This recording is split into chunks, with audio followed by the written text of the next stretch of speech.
Você já ouviu falar na história do fantasma de Scrooge?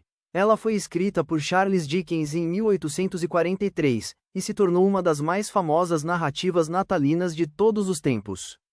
Mas será que as versões dos filmes no cinema contam a mesma história que Dickens escreveu? Vamos descobrir agora. Eu gosto de ir para casa no Natal. Todo mundo vai para casa no Natal, ou pelo menos deveria ir. Devemos poder passar os feriados em casa, e quanto maior o feriado melhor ainda, poder sair do enorme internato onde estamos sempre trabalhando em nossas lousas aritméticas, tanto para tirar um descanso, quanto para dar um descanso aos outros.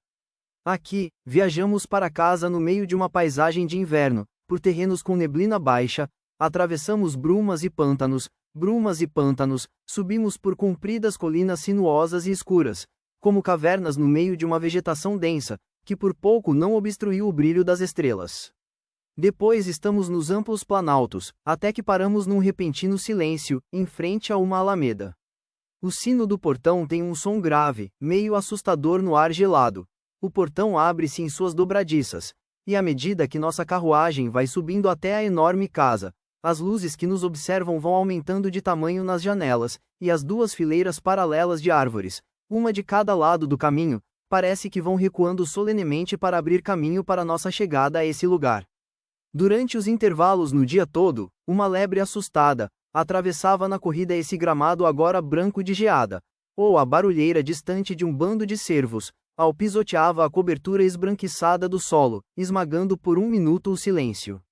Seus olhos vigilantes por trás da folhagem podem estar brilhando agora mesmo, se pudéssemos enxergá-los, sendo como as gotas congeladas de orvalho nas folhas, mas eles estão quietos, e tudo está quieto. E assim, como as luzes vão ficando cada vez maiores, e as árvores recuando diante de nós e se fechando novamente, como que para evitar uma retirada chegamos à casa. Provavelmente tem um cheirinho de castanhas assadas, e outras coisas boas e confortáveis o tempo todo, pois estamos contando histórias de inverno, histórias de fantasmas, que é para ninguém passar vergonha ao redor da lareira acesa, e decorada para o Natal, e ninguém se mexe a não ser para aproximar-se da lareira. Mas isso não importa, e sim que chegamos em casa, e é uma casa antiga cheia de lareiras enormes, onde a lenha arde em cima de antigos transfogueiros, cheia de retratos sinistros, alguns deles com inscrições também sinistras, que desconfiados, se debruçam dos lambris de carvalho das paredes. Somos um homem de meia idade, um membro da nobreza, e temos uma generosa ceia com os nossos anfitriões e seus convidados. Sendo esta a época, uma época de festas natalinas, e estando a antiga casa repleta de convidados, só bem tarde é que vamos para a cama. Nosso quarto é um quarto muito antigo, as paredes são forradas de tapeçarias, e não gostamos do retrato sobre a lareira, é de um cavaleiro trajado de verde. Já o teto tem enormes vigas pretas. Nos pés da enorme cama preta, especialmente para o nosso conforto, existem duas enormes figuras pretas, que parecem ter saído de duas tumbas de dentro da velha igreja baronial, que fica no parque. Mas, como não somos supersticiosos, não nos importamos. Muito bem. Dispensamos o rapaz nosso criado, trancamos a porta e sentamos diante da lareira, já vestidos em nosso camisolão, refletindo sobre uma série de coisas. Por fim, já é tarde e vamos para a cama, e não conseguimos dormir. Ficamos nos revirando na cama de um lado para o outro, mas não conseguimos dormir. Os tições na lareira queimam de modo irregular e emprestam uma aparência fantasmagórica ao quarto. Não resistimos a espiar por cima das cobertas para ver as duas figuras pretas e o cavaleiro de verde com ares de crueldade.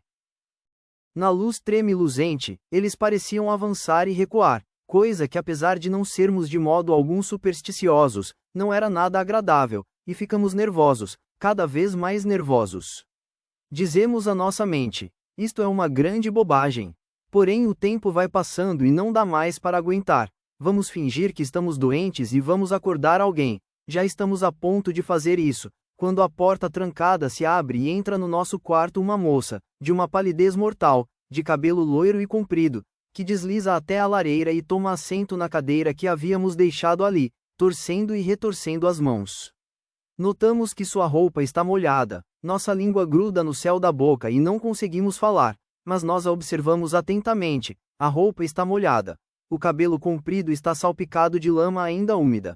Seu traje segue a moda de 200 anos atrás, e ela traz na cintura um molho de chaves enferrujadas. Lá está ela, sentada, e nós não conseguimos nem mesmo desmaiar, tal é o nosso estado de choque. Dali a pouco ela se levanta, e experimenta todas as fechaduras do quarto com as chaves enferrujadas, que não servem em nenhuma delas. Então, ela fixa o olhar no retrato do Cavaleiro de Verde, e diz numa voz grave e tenebrosa: os bichos sabem, os cervos. Eles sabem. Depois disso ela torce e retorce as mãos de novo, passa ao lado da nossa cama e sai pela porta. Nós nos apressamos em vestir nosso roupão, pegamos nossas armas, nós sempre viajamos com pistolas, e já estávamos no encalço da moça quando encontramos a porta trancada. Giramos a chave na fechadura, olhamos para fora e vimos que no corredor escuro não havia ninguém. Fomos adiante e tentamos encontrar o nosso criado. Impossível, e assim ficamos andando no corredor, de uma ponta a outra, para lá e para cá até o amanhecer. Então voltamos para o nosso quarto deserto, e conseguimos pegar no sono. Mas logo somos acordados pela luminosidade do dia ensolarado, e por nosso criado, que de nada tem medo, nada jamais, assusta esse sujeito. Arruinamos o café da manhã para todos, e todos os convidados dizem que estamos com um ar estranho. Após o café da manhã, examinamos a casa com nosso anfitrião, e então nós o levamos até o retrato do Cavaleiro de Verde, e desse modo tudo vem à tona. Aquele Cavalheiro de Verde foi desleal para com uma jovem governanta que trabalhara naquela casa, era estimada pela família dos patrões, uma moça famosa por sua beleza, que se afogara num lago pequeno e fundo, e o corpo só foi descoberto depois de muito tempo, e isso porque os cervos recusavam-se a beber daquela água. Desde então, conta-se em sussurros que ela anda pela casa toda à meia-noite, mas vai especialmente àquele quarto, onde o Cavaleiro de Verde costumava dormir, experimentando as velhas fechaduras com as chaves enferrujadas. Contamos ao nosso anfitrião o que vimos, e o seu rosto se anuvia. Ele nos pede que isso fique só entre nós, e assim acontece. Mas é tudo verdade. E nós assim o dissemos antes de morrer, estamos mortos agora, para muitas pessoas de nossa confiança. São incontáveis as casas antigas, com seus corredores ressoantes, sinistros quartos de dormir, e alas assombradas fechadas à chave por muitos anos. Agora podemos passear por esses espaços com um agradável calafrio na espinha, e encontrar um bom número de fantasmas, mas isso talvez seja digno de nota, pode-se reduzir esse número a pouquíssimos tipos e categorias. Isso porque fantasmas são pouco originais e andam numa trilha batida. Assim é em um certo quarto, num certo casarão antigo, onde suicidou-se com arma de fogo um certo lorde ou baronete, ou cavaleiro ou membro da nobreza, todos muito malvados, e ainda se apresenta no assoalho, certas tábuas de onde o sangue simplesmente não sai. Você pode raspar e raspar, como fez o atual dono da casa, ou lixar e lixar, como fez o pai dele, ou esfregar e esfregar com escovão, como fez o avô dele, ou clarear e clarear com ácidos poderosos, como fez o bisavô dele, e ainda assim o sangue continua ali, nem mais escuro, nem mais claro, nem mais nem menos, sempre exatamente a mesma cor da coisa. Assim é que numa outra casa desse tipo, tem uma porta mal assombrada que nunca fica aberta, ou uma outra porta que nunca fica fechada, ou o som fantasmagórico de uma roca de fiar, ou a batida de um martelo, ou passos, ou um grito, ou um suspiro, ou o galope de um cavalo, ou uma corrente sendo arrastada. Ou então tem o relógio de uma torre que à meia-noite, bate a 13ª hora, avisando que o chefe da família está por morrer.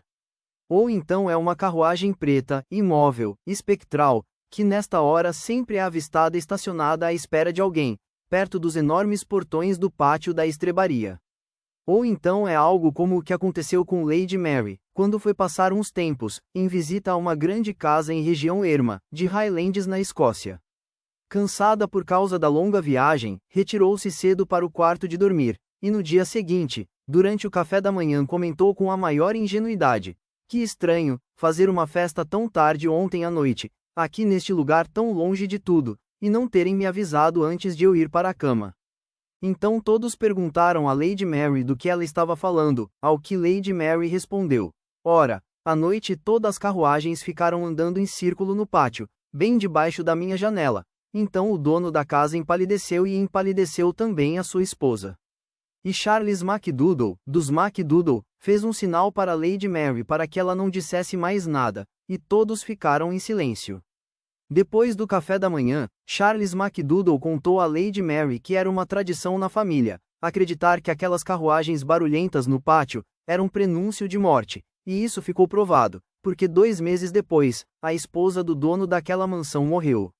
E Lady Mary, que era dama de companhia na corte, seguidamente contou essa história à velha rainha Charlotte, que por sua vez contou ao velho rei, que sempre retrucava: o quê? Fantasmas? Fantasmas não existem, não mesmo, e ficava repetindo isso até retirar-se para dormir. Ou então tem a história do amigo de um certo alguém, que a maioria de nós conhece, que quando era um rapazote ainda na universidade, teve um certo amigo com quem ele fez um pacto, que dizia: se fosse possível ao espírito voltar a este mundo depois de separado do corpo, aquele que morresse primeiro teria de aparecer para o outro. Com o decorrer do tempo, o nosso amigo esqueceu desse pacto. Os 2 rapazes progrediram na vida, tomaram rumos diferentes e moravam bem longe um do outro. Mas uma noite, muitos anos mais tarde, o nosso amigo foi para o norte da Inglaterra, e pernoitou numa estalagem da região pantanosa, de Yorkshire. Depois de ter se acomodado em sua cama, viu que ali ao luar, encostado numa escrivaninha próxima à janela, e olhando fixo para ele, estava o seu velho amigo dos tempos de faculdade.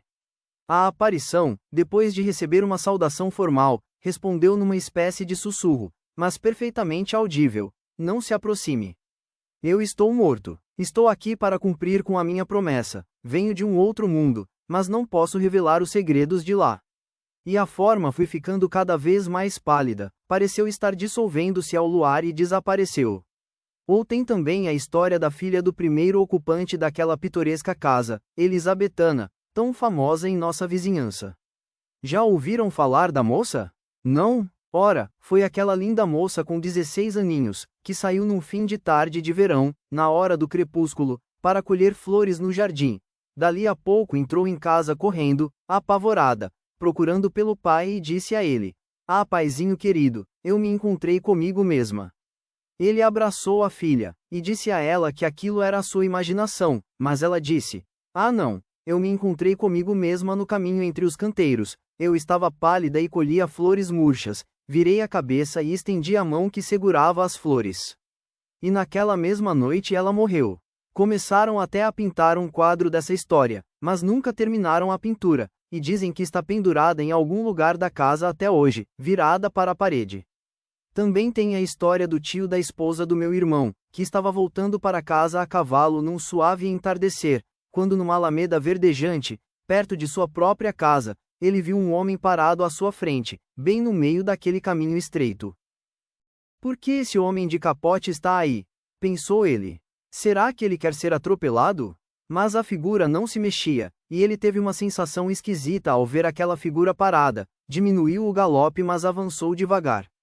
Quando chegou tão perto da figura a ponto de quase tocá-la com o estribo, seu cavalo deu para trás, e a figura subiu para a beirada da alameda deslizando, de um modo curioso, etéreo, para trás, e aparentemente sem usar os pés e sumiu.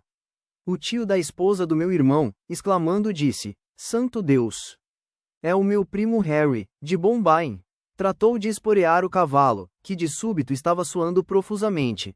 Desconfiado desse comportamento estranho, o cavaleiro apressou-se em dar a volta à casa, a fim de chegar direto pela porta da frente. Ali mesmo ele viu a mesma figura, entrando pela grande porta envidraçada da sala de visitas, que dava para o jardim. Ele atirou as rédeas para um criado e entrou, quase correndo atrás da figura, mas sua irmã estava ali na sala sentada e sozinha. Ele perguntou a ela: Alice, onde está o meu primo Harry? John, não sei do seu primo Harry. O Harry, de Bombay, eu encontrei com ele agora mesmo na Alameda, e vi ele entrando aqui neste instante. Mas nenhuma criatura foi vista naquela exata hora, nem naquele exato minuto, e mais tarde ficou sabendo que aquele primo havia morrido na Índia. Também tem a história de uma certa senhorita, que morreu velhinha aos 99 anos, porém muito lúcida e muito sensata. Havia decidido ficar solteira, pois quando estava com 40 anos mais ou menos, e ainda uma mulher de beleza incomum, seu amado morrera. Assim ela nunca se casou, apesar de seus muitos pretendentes, Por isso não se duvida dessa história, pois tendo se conservado lúcida até o fim, ela também viu o menino órfão. Isso já foi contado de modo incorreto muitas vezes, mas a verdade é o que vou lhes contar agora, até porque esta é uma história da minha família, e a senhorita em questão é nossa aparentada. Ela foi morar numa casa em Kent, que o irmão, um mercador indiano, havia comprado recentemente. Essa propriedade havia sido ocupada ilegalmente, em usufruto pelo guardião legal de um menino, que era o herdeiro do local, mas o guardião o matara de modo violento e cruel para ficar com sua herança.